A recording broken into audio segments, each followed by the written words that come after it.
Ladies and gentlemen, welcome to the Warriors Corner for the presentation on Army Talent Alignment Process. Today's speakers will be Major General JPMcGee, Director, Army Talent Management Task Force, Colonel Michael Kuzara, Army Talent Alignment Process Lead, and Major Chad Henderson, AIM Integrator. Friendly reminder, during the question and answer portion, please refrain from speaking until you have the microphone in your hand and then proceed to ask your question. At this time, let's welcome Major General McGee. Okay, good afternoon. Thanks so much for being here. It's great to see so many friends from across the Army. So I'm going to just sort of set the stage for what talent management means for the Army and talk you through, and then some other people are going to come here and they're going to talk specifically about the ATAP and AIM-2 and how we're actually executing part of General McConville's vision for transitioning the Army to a talent management system. So next slide, please. So just some big ideas. You know, at the core of what we're doing is we start to talk about modernizing. You know, we've got a new operational concept that's multi-domain operations. We've got a new way in which we acquire our equipment. Futures Command has that. And really central to all of this is a significant modification for how we manage our people. And at its core is we're moving from the industrial age processes that we've had established for the management of our people, really encapsulated in two pieces of legislation, the 1947 Officer Personnel Act and the 1980 Defense Officer Personnel Management Act, which really defined how we manage our officer corps. And those pieces of legislation were really based on this industrial-based model. And so what does an industrial-based model do? An industrial age model says that what an institution needs to do is bring people in, get them to a minimum acceptable level of competence, and then effectively you can put them anywhere across the organization because an infantry captain equals an infantry captain, a signal captain is equal to a signal captain. You can put them anywhere across the Army, and that's really all you need to do as an institution. That's a sort of a simplification. You also apply onto this conveyor belt system for how people are going to be promoted, so that you've got these very clear established career paths that have very little to no flexibility. I like to point out that the career map that I was given when I graduated from West Point in 1990 effectively predicted every promotion gate I would hit within about 10 months of each other for the entire time of the Army now for 29 years. So an information age system says something different. It says it brings in people and it understands that there is a uniqueness to them, and then it applies that unique understanding of their talents, which we define as the intersection of knowledge, skills, behaviors, and preferences, to work their development as an officer and then in their employment in terms of where they can most contribute to the Army's mission. And it's a recognition that not everybody is going to have the same skill sets. And as an institution, part of that is to figure that out for their development and then their employment to assist where they are. It's a recognition that this, you know, within an infantry captain rank, you may have someone who's going to be a great advisor and someone who's going to be a great company commander, and those don't have to be the same two people. And we can figure that out and then use them in the best possible way. So what we've been told as the Army Talent Management Task Force is to take small subgroups of the officer population, do pilots and prototypes to figure out if some of these changes that we're trying to enact are worth to bring to the entire force, and then as soon as we test their validity and see that it's going to be helpful, then to apply it rapidly across the entire officer corps. We view this as a first step to being able to do this to the non-commissioned officer corps and then eventually transition this to our civilian workforce in terms of these practices. So specifically for the ATAP, this has started with other smaller cycles within HRC, and as we're opening this up right now, that means about 13,000 officers in the active duty will have their assignments controlled and where they're going to go next summer through this ATAP process, which really opens up visibility for individual officers to be able to see all the assignments that are open, and then allows units down at the brigade level to have a hiring authority and see all the people that they have and then pick their own teams and bring them in. We're going to have some other people talk about that with a lot more detail. But that's really the core, and it starts getting to these issues of having more preference, more transparency, and a lot more openness about how we manage the officer corps. It also helps us with the second piece, which is getting that granular level of knowledge about the knowledge, skills, behaviors, and preferences of our officer corps. The Army right now really doesn't run how we manage our officer corps with a whole lot of granular information. And so we continue to run them, as the chief will talk about, with very few variables. And so what we do when we start establishing the ATAP process and empower it with AIM2 is we have a central repository for units to describe their positions and what are the knowledge, skills, behaviors they want to have them. And then individuals describe themselves much more robustly. So now we have a database of all the skill sets that are identified, within our officer corps, so we can help with the management of that. It's a big change and a big step forward in us moving forward from where we are right now, which is really data poor about our people, to data rich, and we can use that to make much better decisions on an individual level to the institutional level for how we manage our people and specifically our officer corps today. The guidance from the chief and the secretary to our task force has been very clear. Don't do changes on the margin. Our mission is to go for the 10x change, not the 10% change. They have told us to be bold and aggressive and rapid in terms of driving these changes and not to try to sort of tweak things on the margins. It's not about making the current system better. It's about making a new and significantly better system for the Army so we can remain competitive for future fights. Okay? And the other piece of this is as we do these changes, we're going to change some of the cultural norms that officers, that have been in the Army as long as I have in terms of how they're managed.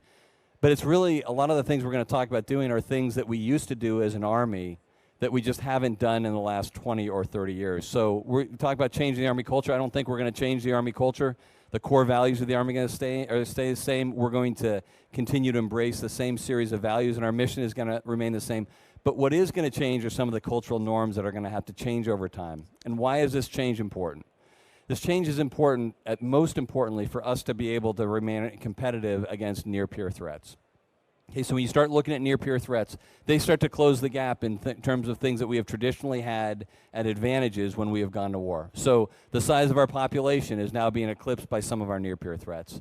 The size of our economy is about to be eclipsed by some of our near-peer threats. And the technological gap is quickly getting smaller and smaller. So we as a nation need to take advantage of those things that are uniquely special about us and where we have a strategic advantage, and that's within our people. And you don't get the most out of your people by using sort of antiquated practices in terms of their management. And so what we really are implicitly and explicitly recognizing is that the Army is engaged right now in a war for talent to keep the most talented elements within our Army so we can remain competitive against near-peer competitors in the future. And it's a really exciting mission for us all to have, because that's really what it is at its core. The other piece of this, and I saw this at Army Cyber really very decisively, is that we are experiencing a significant amount of technological change in the world around you. Just think of where you were 20 years ago. I mean, you didn't even have an iPhone. You never even heard of that term. And how technology is rapidly changing all of our lives. You can't adapt the Army quick enough to those technological changes with antiquated ways of dealing with your people. And so we've got to have this agile system that allows us to fold in these new technologies as they develop so we can remain competitive in these areas that are going to start to define what ground combat looks like within the future.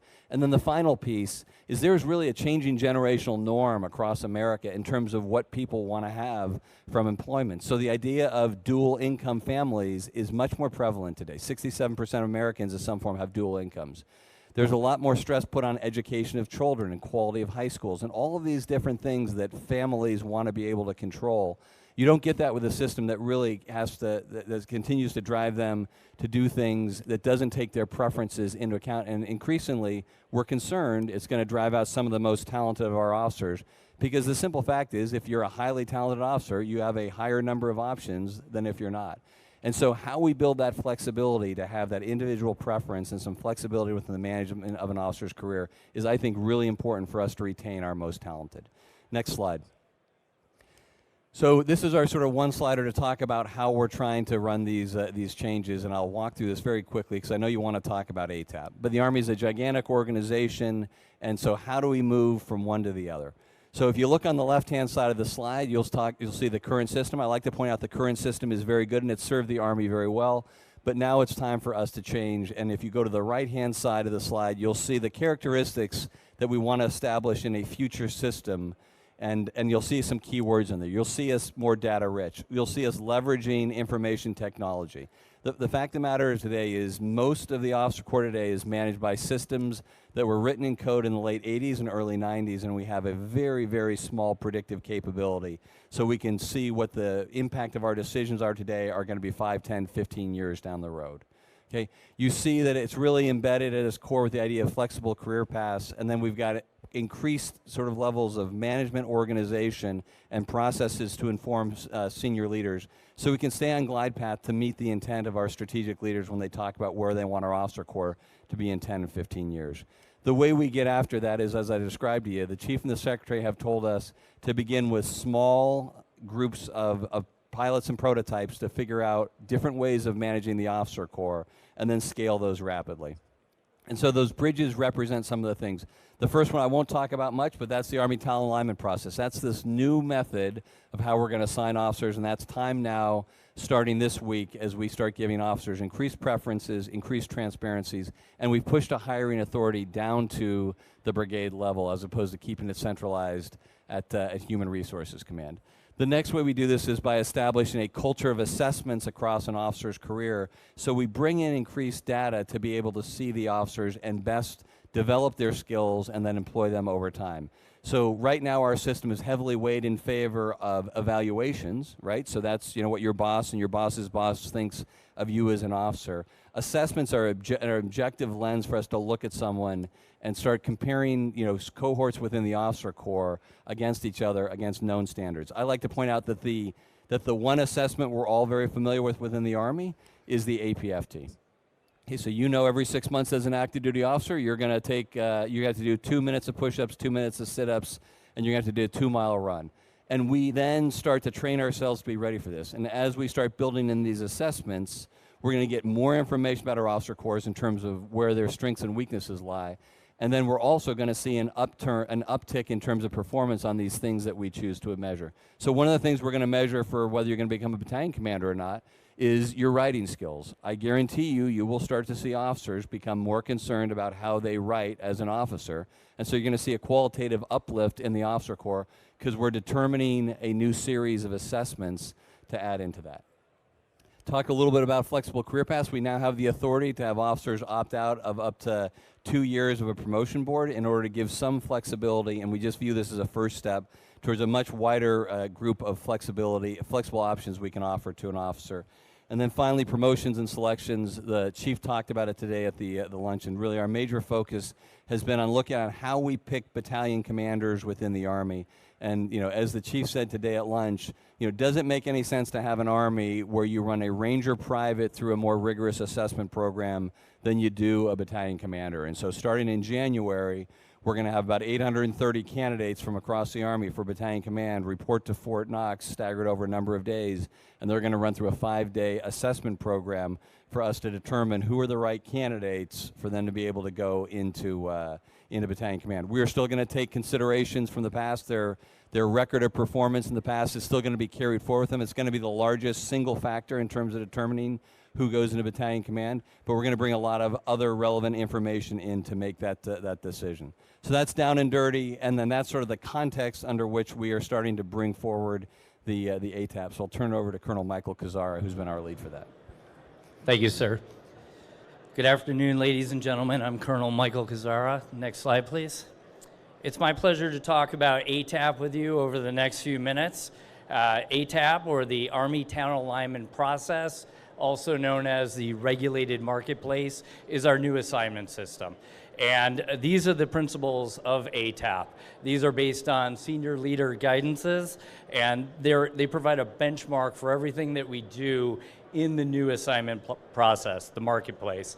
Some of these are aspirational right now, and some are in effect as we speak. But regardless, they provide a path for when we make refinements to the process. You can see 1, 2, and 4 pretty much dictate who's in the market, the breadth of coverage of ATAP. And the bottom line is everyone is. Every officer is in ATAP, every unit is in ATAP, every assignment is filled through ATAP.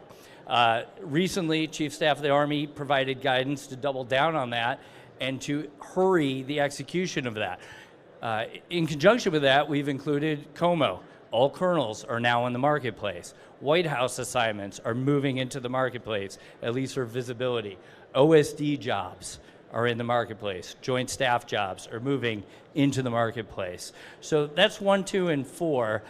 What drives the market is readiness, professional development, and the needs of the Army. That has not changed. So those are 3 and 5. They determine which jobs will be filled. That's based on readiness. They determine who can fill which jobs. Those are the eligibility requirements for which market you as a moving officer will be in. And then our guidance has been very clear from the senior leaders. We're to take our hands off the steering wheel. The idea here really is for this to work in a very decentralized way, and HRC OPMD is really only to step in when there's a market failure. So we're going to see increased transparency and increased choices both for officers and for units, and those decisions are going to happen out in the field. We're moving towards a system that incentivizes officer participation and data sharing and only regulates when necessary. Next slide, please. So what is ATAP? ATAP is basically a decentralized, regulated, marketplace-style hiring system. It aligns officers with assignments based on preferences. Those preferences are based on the knowledge, skills, and behaviors unique to that officer and required by that unit for that individual job. We've broken the ATAP market into 3 phases. You can see those in the blue boxes. Set the conditions for the market, execute the market, and clear the market. Along the bottom, you can see the current summer 2020 cycle timeline. And right now, we are somewhere at the beginning of executing the market. But you can see the timeline is long. It requires units to do some thinking up front. And so we'll go through these quickly here. Set the conditions for the market. I think it's very fair to say that not too much has changed here. This is really driven by readiness, and that's the key. The officers who need to move are still identified by HRC based on professional development guidelines, right? You finish a key and developmental job, it's time for you to move. HRC lets you know that. Likewise, the vacancies go through the same validation process that they do now. Units fill out a MR, and based on ACMG and Army Senior Leader guidance, HRC validates those positions. Every position will have someone in it. Okay, so we are not going to have only speechwriters. The market is not going to lead to that sort of chaos.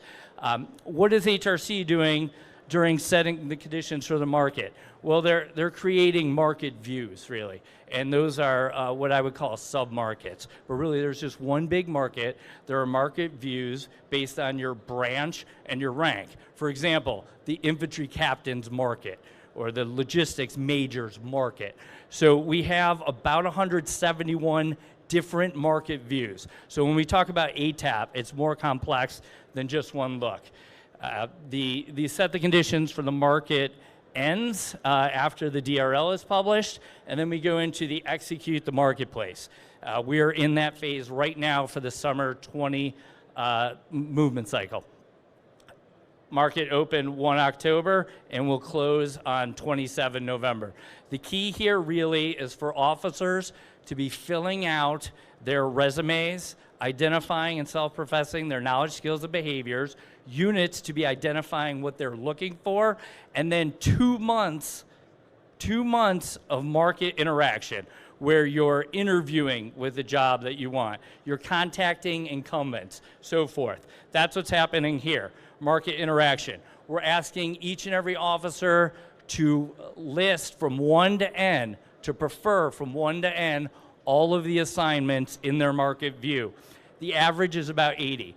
So you would have my number 1 choice all the way down to my 80th choice. On the unit side, we are asking the units for every available job they have to preference at least 10% of the market. So on average, it would be about 8 officers per opening. Now, the stomp your foot thing here is really that if you're at Fort Carson, that's probably going to be okay. If you're at somewhere less desirable, not to be named, you're going to have to go deeper. And really that's the point, because what this depends on, this process needs that preference data on 27 November. Those preferences have to be filled out. And when they are, we snap the chalk line 27 November, and we say those are the final preferences. We put this into a scientifically proven algorithm that's based on a Nobel Prize winning process that matches the preferences. Those preferences come out best match, and we get a proposed slate. At this point, we pause to check on things. We look at it, we say, hey, do we have problems with performance distribution clustering? And a bunch of other ways we could slice the data. We're gonna look at that. HRC will brief that to the senior leaders during this PAUSEX. They will reslate if necessary. There could be EFMP concerns or a host of other issues. We're hoping to minimize the post-market turbulence. And from there, we'll go into a final slate leading to RFOs being cut. The goal here for most officers is to have an RFO 120 days out from when they would have to do their assignment move. I'm gonna go quickly. We have our next slide is a video. This is less than 3 minutes, so I'll get out of the way. If you're an officer in the U.S. Army, there's good news regarding your future career path. The Army is fundamentally changing how it selects officers for their next assignments using a new approach known as the Army Talent Alignment Process. ATAP empowers commanders to build teams, encourages officers to be active in their own hiring, and fosters a transparent and open assignment process. Briefly, here's how it works. It starts with you defining your talents, that unique intersection of your knowledge, skills, behaviors, and preferences. Your knowledge is composed of the facts, information, and skills you've already acquired through your experience, education, or training. For example, you may hold an MBA, have a professional engineering certificate, and a Spanish language proficiency. Your skills are the ability to apply your knowledge to a task. You might be good at carpentry, cross-cultural fluency, and teaching. Your behaviors are the way you conduct yourself and act towards others, like critical thinking, being innovative, and a good listener. Your preferences matter too. What are your interests, career ambitions, family, and personal goals? You can use ATAP to learn who's looking for the talent you already have. And commanders can view your resume and contact your references to see if you have the talent they need to fill a specific position. The Army Talent Alignment Process offers you more job choices than ever before. Once you update your resume to reflect your unique talents and rank order the jobs you prefer, ATAP matches your data to unit data to achieve optimal individual and unit preference. ATAP is an effective win-win system because it empowers commanders and units to select the officers with the talent they need and gives you greater awareness of what jobs are out there that can help you achieve your goals. It's smart too because it is data-rich. The ATAP allows you to convey more information about yourself than ever before. Better information leads to better decisions about how we acquire, develop, employ, and retain our officers. And it's transparent. With ATAP, commanders have the ability to see all available officers, while you can view all of the open positions that match your talent and preferences. ATAP. More choices, greater fulfillment. Army Talent Management. Placing the right officer in the right assignment at the right time over time.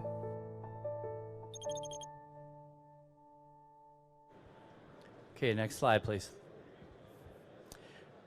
Okay, so what do we get from ATAP? Well, we get some wins on the officer side. Every officer is going to have a better view of the system. They're going to understand why they did or did not get a particular job.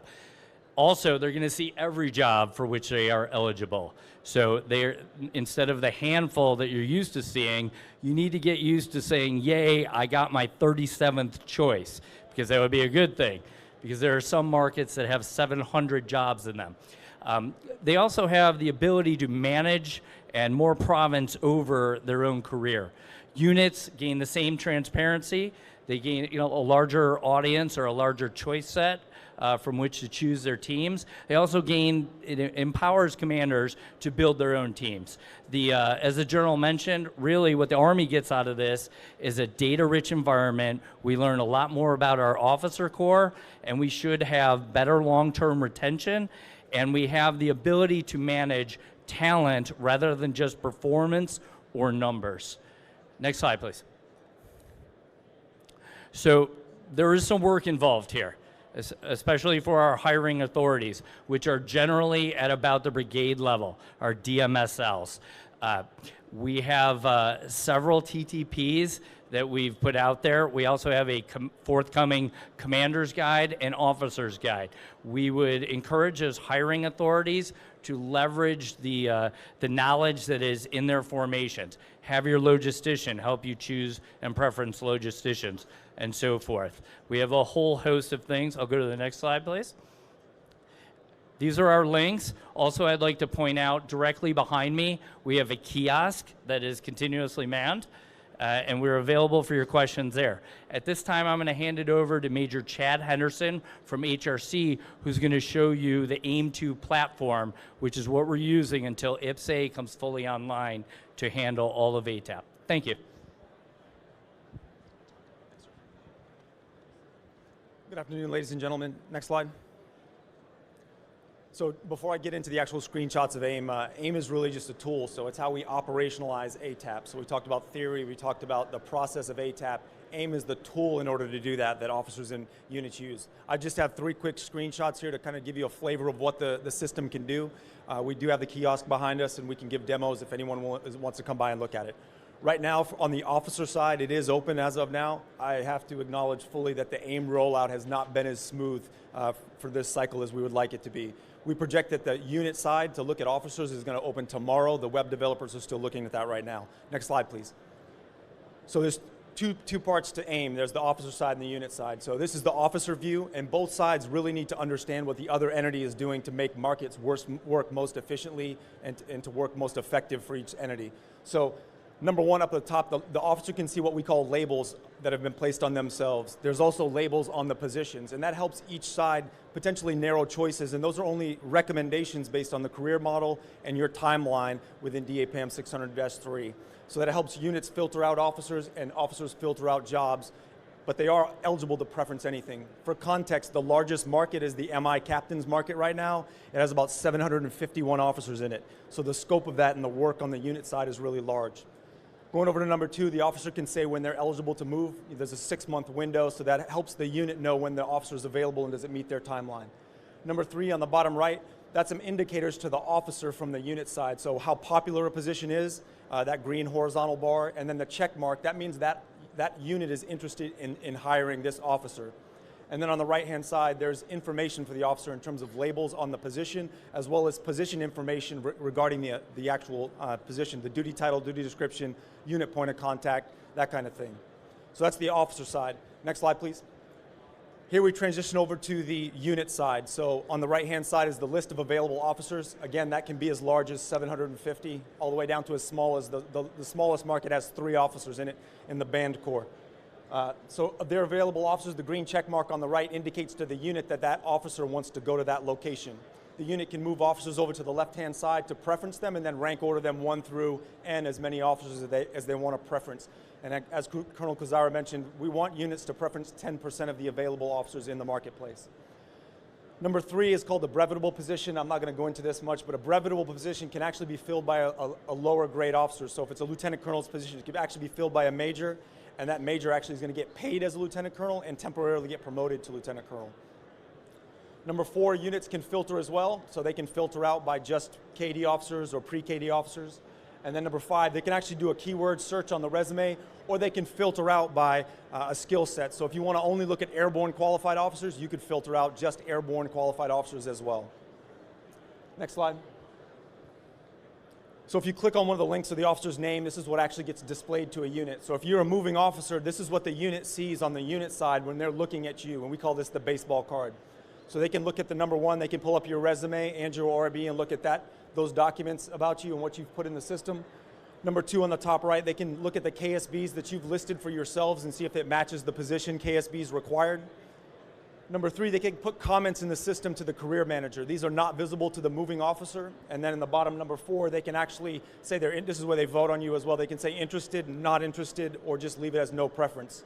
And if they put they're not interested in you, they're required to tell the career manager why they don't want you to come fill the position. What skills don't you possess to do that?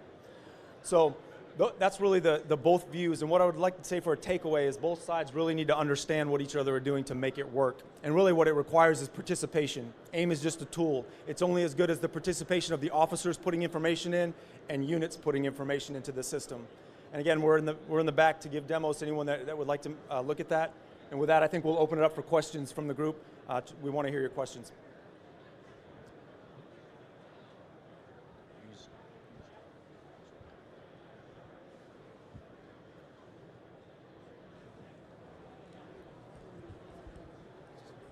Who do you see as the primary customer in your market? Is it the officer or is it the units or the commander? I'm sorry, I didn't hear. Who's the primary customer in your market?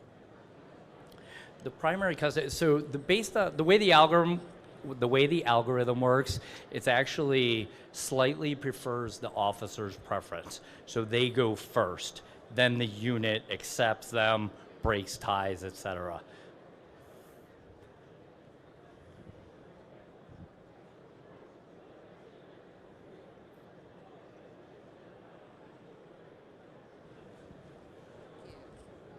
Thanks. Colonel Kuzara, you mentioned something that officers now have more transparency to the process. So if I'm not picked for an assignment, what type of feedback do I get? Sure. So you have an entire interview process, and ultimately, the reason what you now have transparency of is that your peers were preferred over you. And so you have between the assessments, which give you a mirror look at yourself, and then the ability to see how your peers rack and stack, and talking with them, you're going to see, hey, well, this person was fluent in X language or whatever the case may be. So we think that's the feedback loop.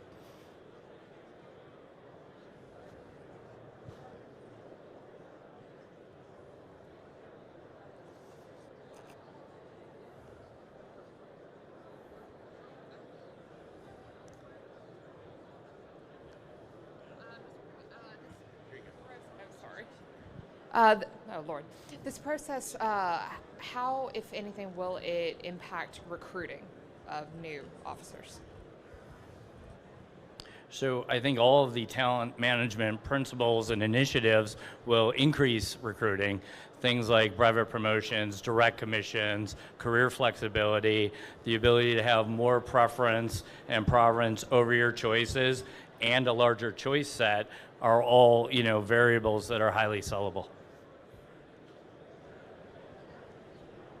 The question is there potential downsides for this, aside for this assessment? Somebody puts in his goal, he goes through the assessment, and he's rejected, and he says, okay, I have no future. Is there a possibility that some officers who may be talented and capable have given a negative single and will opt out? I got this one. So, so the question you're asking is one that comes up frequently, and I think what you're at the core of what you're asking is, are we going to have these assessments that are effectively like, if you don't get above a certain threshold, you're sort of dead-ended as an officer, and that's not the intent of this. What the intent of this is to bring in additional information, and so much like in other fields, what we're trying to see is how you do on certain assessments, how you do in performance in terms of duties, how you bring the totality of your sort of skills to bear. And so I don't think we're not envisioning like there's sort of a test where it's the end of your career because you don't do, so you haven't passed through a filter. That's not what we're trying to do is gather the information so we can figure out where you can best fit and contribute to the mission of the Army. If I could dovetail on that, there's an entire initiative that we haven't even discussed on career counseling and career coaching that takes that very important role that your current assignment officer does with mentoring you and, hey, I see you here, this is how we both see you. And this career coach would step into those shoes, step into that role. And if I could just add one more add-on to the add-on. I mean, I think it's important for you to understand just the simple math of how we manage the officer corps and the active duty, the active Army. So every year the Army commissions 5,000 active duty officers. At year 11, we need to promote 2,150 majors. So in that 11-year period, we need, through either natural attrition or our own selection, to get rid of about 56% of the officer corps. So the question becomes, what is that sort of 45% or so that we want to retain? What are those knowledge, skills, behaviors that we want to keep within our force so they can contribute to the mission over time? And how can we better see that so we can do force shaping things to make sure that the officer corps that we retain at the major level and beyond have the right knowledge, skills, and behaviors? And I think assessments help us see that more clearly in terms of what we're trying to do. Dave? Thanks. You mentioned an interview process, so I've got a two-part question. How much time does a unit have to take and review all of their data and then respond with their list? That's number one. And then number two, at what level is this delegated down? So for example, could a brigade commander say, I've got several majors and several battalions coming in next summer, I want to make that decision, or is it always empowered down to the battalion commander? So it's not powered down to the battalion commander. So let me hit the second part of that question first, and that is the hiring authority is being pushed down to what the Army calls the DMSL level, designated manpower strength level. So that's a brigade level commander, but the brigade level commander needs to do that in coordination with his DML, which is the 2-star level commander. So you could imagine a division, the brigade commander and the division commanders and those two staffs have a discussion about field grade slating and what that looks. What are the majors that need to go to the division headquarters before they move down to a brigade, and how that works. But the hiring authority is provided to the brigade commander, and clearly I think they would do that with the input probably of their battalion commanders. And the first question was? They have about 60 days, and that's why we're leaving it open for that long. Obviously, there's a natural tension between leaving it open even longer or giving people a heads up on the other end between RFO issuance and having to move. Thank you, sir.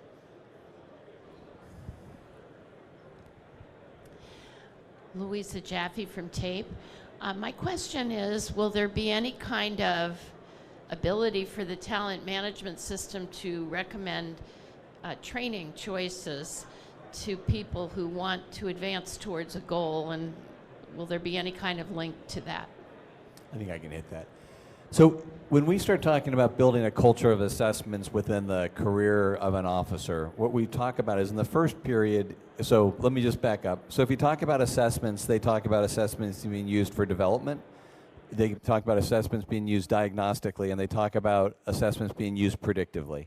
And roughly what we're proposing is for the first, let's say, 10 years of an officer, those assessments are brought in really to help the development of the officer. Hey, Captain Smith, you've got some issues here you need to work on if you want to be equal with your peers.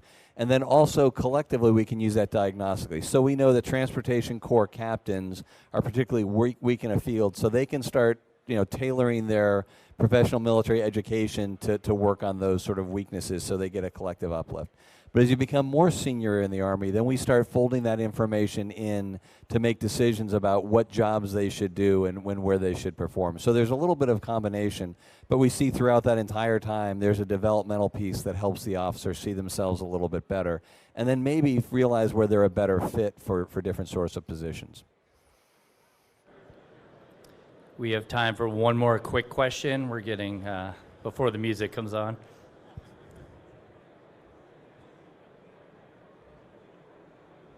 There are no quick questions, I know.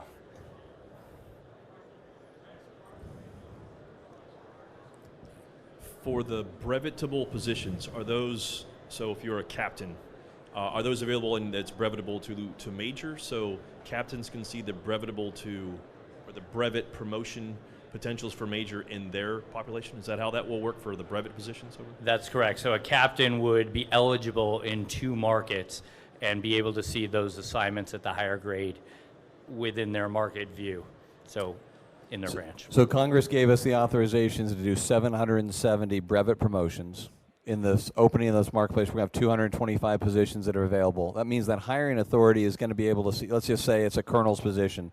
They're going to see all the colonels who are eligible to go in that position, and they're going to be able to see all the lieutenant colonels who are eligible in that position. And if the lieutenant colonel is selected, they're going to be selected for that position. They'll do a quick boarding process back here in the G1, and then that officer, when they go to that position, they'll be promoted to the rank of colonel, paid for the rank of colonel, and will attain the rank of colonel until they depart. It's something the Navy's been doing for quite some time. Congress just gave it to the rest of the services in August of 2018 for us to be able to do it. All right. All right. Thank you, ladies and gentlemen. Okay. Thank you very much.